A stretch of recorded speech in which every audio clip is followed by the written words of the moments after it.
Alright, welcome back to the channel. Warhammer Man back in the studio with Sunday's previews for Warhammer 40,000, Necromunda, Kill Team, Age of Sigmar, and Warcry. If you're new to the channel, make sure you like and subscribe for more content like this. Everything from reactions, reviews, and previews to commissions coming out of the studio, all kinds of how-to videos for painting, converting, and all kinds of other good hobby stuff. So let's go ahead and take a look. Obviously, we know it's going to be a big week for Tau. Alright, so it looks like we've got quite a bit to look forward to. Let's kind of take a little look here.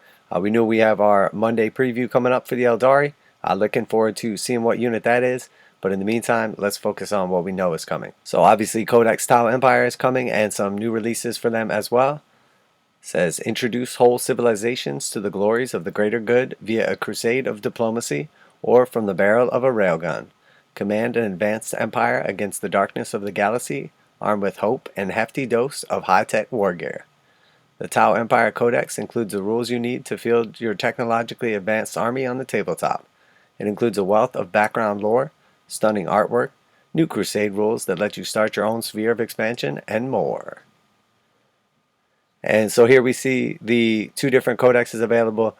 Our regular Tau Empire Codex, and then of course the limited edition special cover, same cover just without all the extra graphics on it.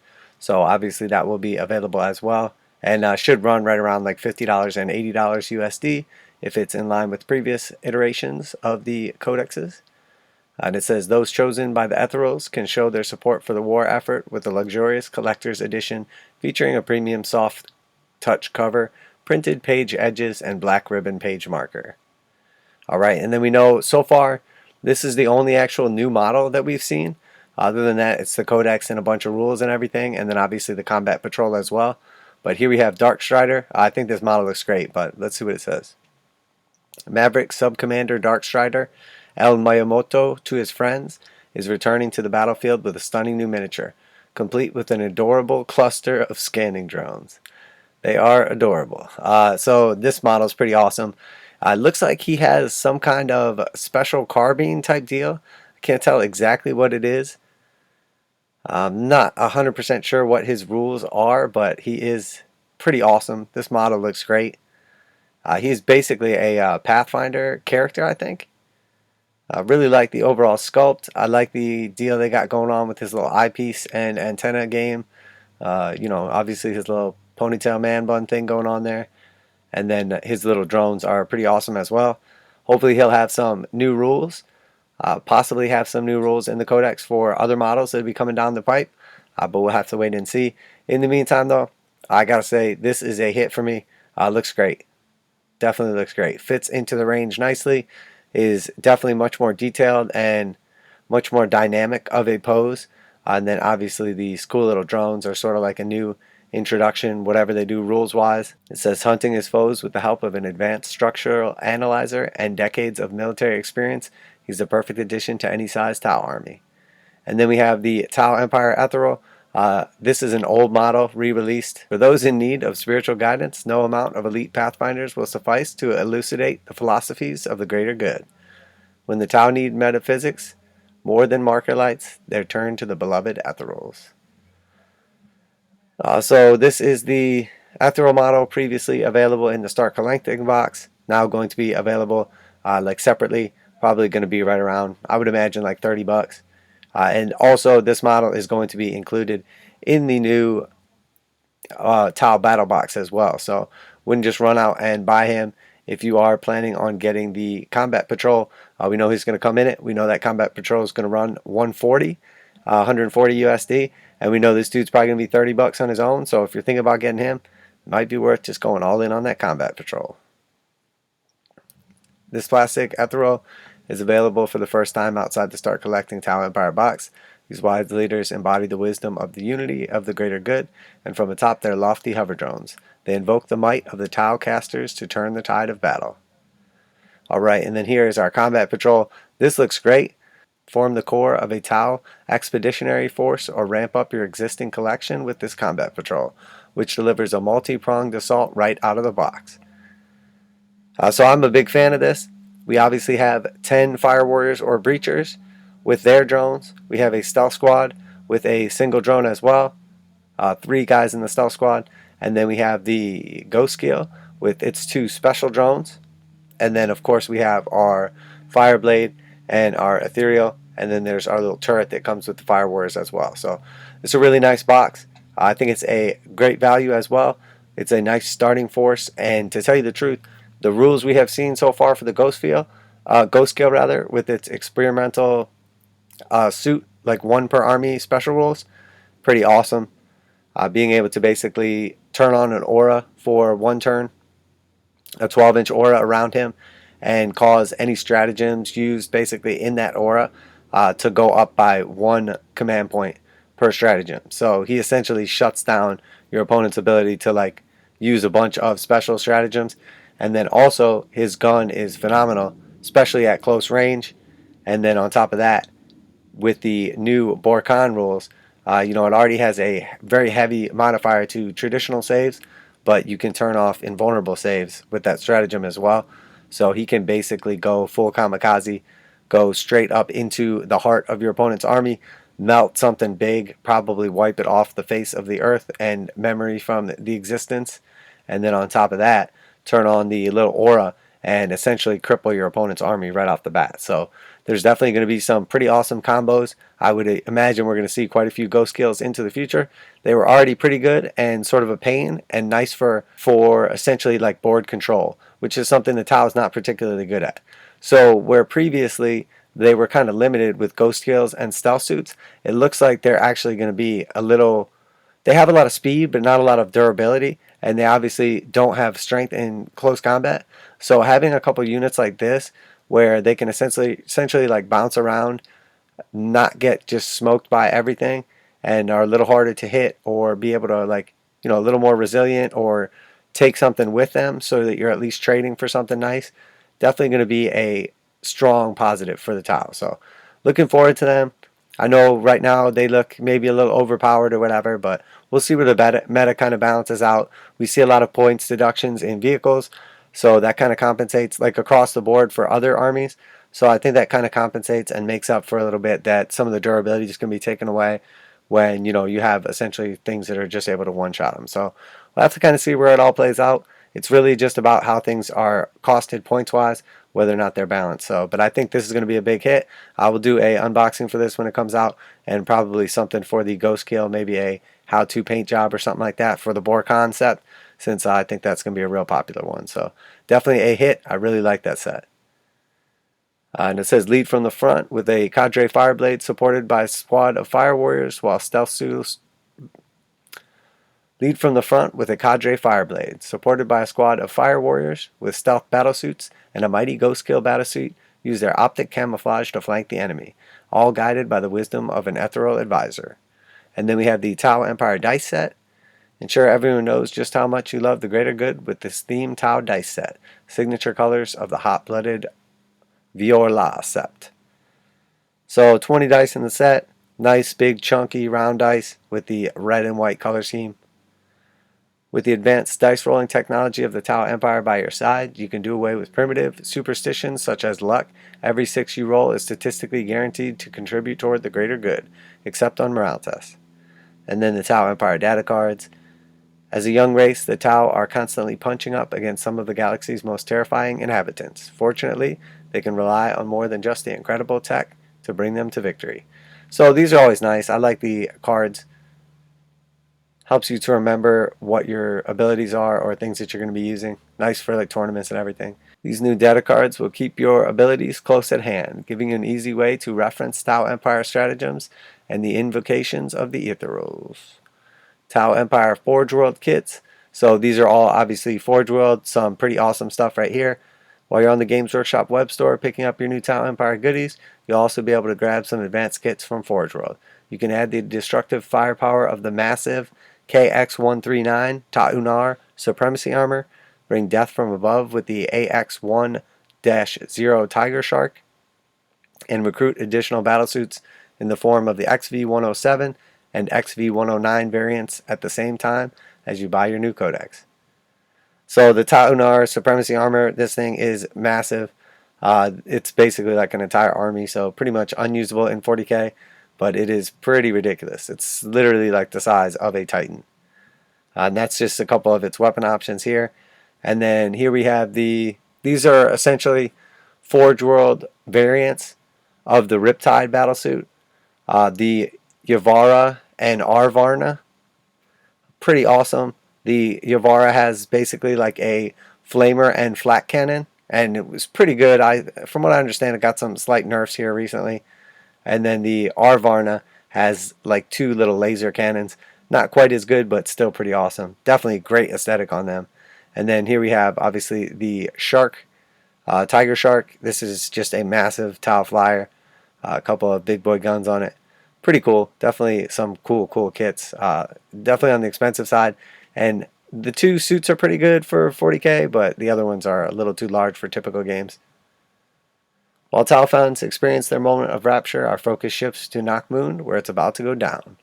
Warzone Nachmund, Vigilus alone. The Warhammer 40k returns to the war-torn worlds of the Nachmund system for its first season. Packed with the new rules and lore, Vigilus alone is your guide to the most hotly contested patch of the galaxy, and the next chapter in its explosive narrative. So this is our new book for Vigilus alone, Warzone Nachmund, as well as a record of the shadow wars and open conflicts raging across the Nachmund gauntlet, one of the few safe routes into Imperial Nihilus. This book provides an in-depth campaign system for the Imperial and Chaos forces, plus Xenos allies of convenience.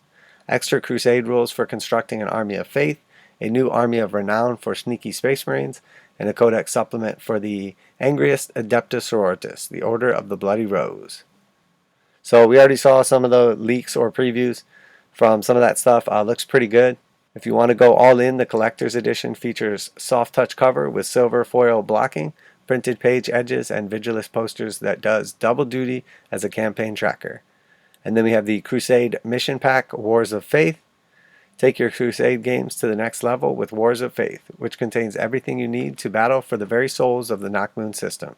Prove your piety and earn belief points by rising your own sacred shrines, toppling your opponent's houses of heresy, blasting blasphemers to oblivion. That's a mouthful. So here we have the Crusade Mission Pack, Wars of Faith.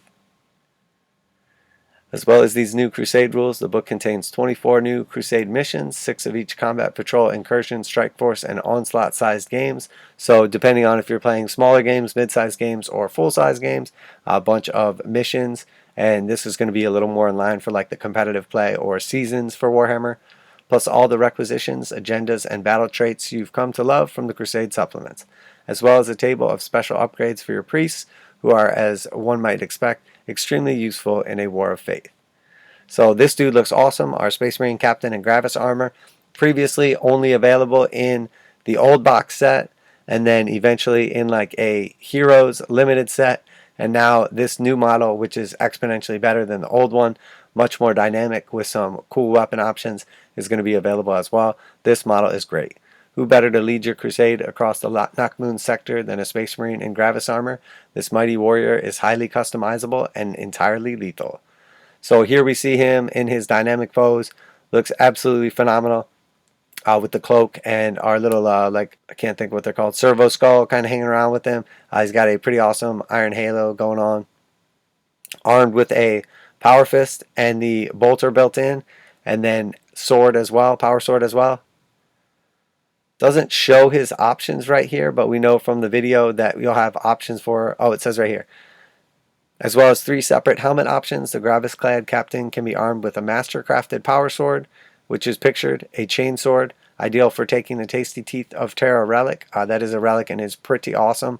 Or 2 power fists, which are better than 1. He's a superhuman for all seasons of war. So some cool options for him, depending if you're going to take the war gear or not. Depend, obviously, which equipment you would give him. But that Teeth of Terra is awesome. Space Marine Primaris Ancient. Again, this model was previously, or the closest iteration of this was previously available only in that box set or that hero set. This is a new version of him, which looks even better. Space Marine Primaris Ancient. What self-respecting captain would go anywhere without an ancient to carry the colors of their chapter onto battle? These hardened fighters fly their flags high, empowering nearby allies. Again, great looking model right here. I really like the banner. Definitely like when they put the texture right on there. You can add on a couple of details. to make it specific to your chapter, but overall nice and good looking model. I like it. Nice pose. With 2 different flags and heads to pick from, the new Primaris Ancient can be posed bracing his banner with a bolt rifle slung stylishly over one shoulder, or taunting his foes with a casually held power sword. He's a fantastic centerpiece to accompany Mustered for War. So 2 banners, that is cool. Obviously you can swap out any of your millions of extra heads, I'm sure. But overall, nice kit. I like it. And then we have Order of the Bloody Rose dice set for the Adepta Sororitas. Excited by Codex Supplement Order of the Bloody Rose? You should be, because they're now angrier than ever, and these vivid black and red dice will help you bring the pain. They are vivid. They are chunky dice with the round corners, 20 in a set. I think they run about $30. Honor the memory of Saint Mino with cleansing the battlefield on your foes with some real miracle dice. And then here we have the Warhammer 40,000 teamed up with Joy Toy. If you're not familiar with these, they're like big boy size, already painted, like kind of toys, but also just larger scale, like Warhammer models. Warhammer 40,000 fans can also order the next Joy Toy action figure from Saturday, and this time it's a big one. The Invictor Tactical Warsuit is a superbly detailed model, the perfect choice to provide covering fire for your other action figures, or to sneak behind enemy lines and claim shelf all to itself. Definitely not copied off of Avatar at all. This is 100% an original model. For sure. Pretty cool. Definitely looks nice. I like it. It's cool. This thing's, I think, going to be pretty big too. It doesn't say the actual dimensions on it, but just the regular models were pretty large from them. So this thing's got to be a big boy. And then Blood Bowl we have next. The Spike presents 2021 Almanac ties together all the content from Spike, journal issues 11 through 13, giving you the rules for necromantic horror, black orc, imperial nobility, and corn teams in your games of fantasy football. So it looks like they just took a bunch of publications and put them all in this book for Blood Bowl. Then we have some Black Library stuff. Gonna kind of fast forward through this a little bit here. So we have Git Slayer. Obviously is dwarf and an elf killing a bunch of goblins. Gothghoul Hollow. A Warhammer horror novel. And then we have Urdesh. Looks like a little chaotic kind of cult action or something going on here. Le Magistar et la Martyr. Looks like maybe that might be the French version. And then we have La Porte de la Rivière. I don't know what's going on here. Apparently they only had the French versions available for the website. And then of course some more Warhammer Plus stuff. Yeah. And a little schedule for the Warhammer community. Obviously we have that Monday Eldar release coming out. Should be exciting. So that's our little wrap up. Definitely excited for the combat patrols. If you didn't check out the previous video where I talk about all the new combat patrols, I definitely recommend you have a look at that one next. Also, if you haven't taken a look at some of the new Tau reveals, that is also a video I did talking about some of the cool relics they have, and then also talking about some of their weapons and stratagems, like the one I was referring to for the Ghost Kill. So a combination of some videos there that may be interesting to you if you're looking into the Tau. I'd like to hear what you have to say about the Tau releases, if you're excited about these battle forces, or if you're a Tau player, finally excited to get your new Codex and bring these bad boys back to the table and hopefully be competitive again. So, well, there we have it. I will be back tomorrow with some fresh content for you guys as well, with the completion of the Adeptus Custodes Commission coming out of the studio, as well as our Eldar release, which I'm super excited to see what's coming this week. So if you like the content, make sure you like and subscribe, share it with your friends. Anything from Warhammer 40,000, Kill Team, Necromunda, Age of Sigmar, and of course the Warcry. Anything to do with tabletop wargaming, this is your spot. Warhammer Man, Warhammer Man Studios. I'm Warhammer Man, and I'm out of here.